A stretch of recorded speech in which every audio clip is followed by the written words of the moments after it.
Je vais vous demander de vous remémorer des souvenirs Mhm, un peu difficiles mhm, ou des obstacles que vous avez dû franchir mhm, et comment vous avez réussi à les franchir. Quand mhm, votre premier mari, Eric, mhm. il est décédé, Oui, vous avez été très triste. Comment vous avez oui, bien dépassé cette sûr. Mhm. tristesse? Ah non, mais j'étais, bon, déjà, il faut reconnaître que ça faisait déjà 40 ans qu'on était séparés, hein, donc chacun avait refait sa vie, on n'avait pas du tout les mêmes rapports, on avait des rapports d'amitié, mais c'était plus pareil, quoi. Je veux dire, quand quelqu'un malheureusement décède déjà assez âgé, je pense que c'est dans la normalité quelque part. Et puis malheureusement, bah, voilà, les maladies font que les gens partent à un moment donné, et c'est comme ça, quoi.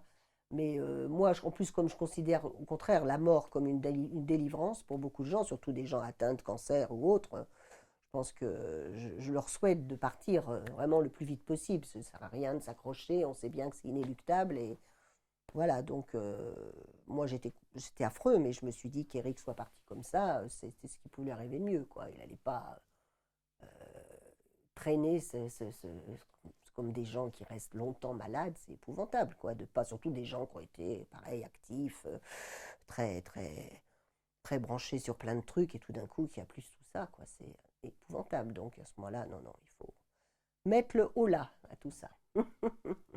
Oui, mais vous, comment vous faites pour dompter vos émotions négatives? Ah non, mais Négatives, c'est moi, un grand mot, hein, mais négative, oui, non, c'est pas des émotions négatives, tout ça, c'est au contraire, je trouve pas que ce soit négatif, c'est plutôt assez positif, puisque ces émotions négatives, en fait, qui devraient être négatives, se transforment en positif. Alors bien sûr, non, ce qui est affreux, c'est des gens qui perdent des enfants ou tout ça, alors ça, c'est horrible, quoi, c'est vrai que malheureusement dans la vie, bah, il y a des drames, hein, ça c'est hélas, alors ça, évidemment, je trouve ça, je plains les gens qui traversent ce genre de drame. Et moi, je peux toucher du bois s'il y a du bois en dessous, parce que j'ai échappé à ça. Et c'est vrai que c'est une grande chance aussi de pas être confronté à ce genre de drame. Ça, j'en suis bien consciente. Donc, je me dis que j'ai eu énormément de chance, une fois de plus, on en revient à ça, dans la vie. Parce que quand je vois les drames qui se posent, je me dis, je ne sais pas comment j'aurais agi dans ce genre de situation, quoi. Ça doit être affreux. Et oui. Et autour de moi, j'ai des gens, malheureusement, qui ont perdu ou des parents plus jeunes ou des enfants. Alors là, évidemment, c'est très très dur pour arriver à s'en remettre. Ça, je reconnais. Mm. Mais bon, moi, en ce qui me concerne, ça va. J'ai pas de conseils parce que c'est pas un sujet auquel j'ai été confrontée, quoi, c'est ça? vous n'avez pas parfois été enlisé dans des états d'être Ah non. douloureux? Jamais? Non, justement, j'ai la chance, hein, non, non. Justement, j'ai eu cette chance de pas être, voilà, de pas avoir eu de. Je pense que justement, ces états sont souvent liés à des drames personnels et j'ai eu cette chance de pas avoir de drame personnel et c'est quand même fabuleux, quoi, d'avoir échappé à ça. Alors après, bon, il y a aussi, on peut avoir des états d'esprit, il y a des plus ou moins torturés voilà, qui posent problème personnellement. Mais bon, moi je sais que pareil, j'ai pas été du tout branchée là-dedans et tout va très bien. Ou de la maladie, on peut parler de maladie aussi.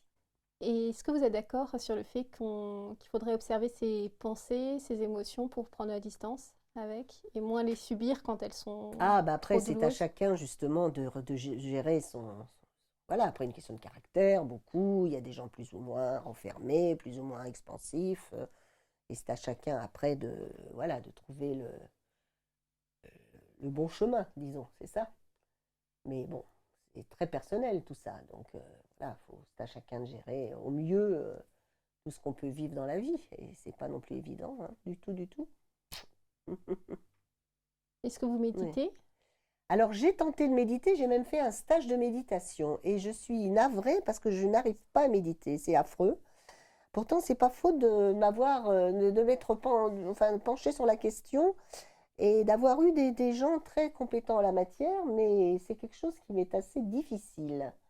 Alors, je ne désespère pas, hein, je me dis que peut-être, avec l'âge venant, ça va s'améliorer. Alors, ceci dit, c'est bien, quoi. Je suis pas, quand je médite, enfin, je médite si on veut, voilà, le temps passe, bon, ben voilà, mais je suis bien sûr assaillie de toutes les pensées parasites qui ne devraient pas. Et j'ai vu qu'il y avait des stages de méditation, parce que j'en avais fait un il y a longtemps, mais c'est vrai que c'était, on nous laissait un peu faire ce qu'on voulait, et bon, bah, ça tournait dans la tête, et il faudrait peut-être que je trouve un biais pour, pour être mieux dirigée et arriver à un résultat mieux que je n'ai, parce que là, en ce moment, non, c'est pas top, hein. On peut pas dire, j'ai pas réussi à, j'ai beau faire la respiration, tout ça, mais bon, je pense en plus, on est assailli par des pensées tellement ridicules, dans le genre, ah, faudra pas que j'oublie d'aller acheter du pain, des trucs, enfin, et puis il faudra que je pense à dire à l'autre que, enfin, des trucs qu'il faut pas, mais bon, c'est comme ça. Donc, je m'accroche, je vais essayer d'y arriver.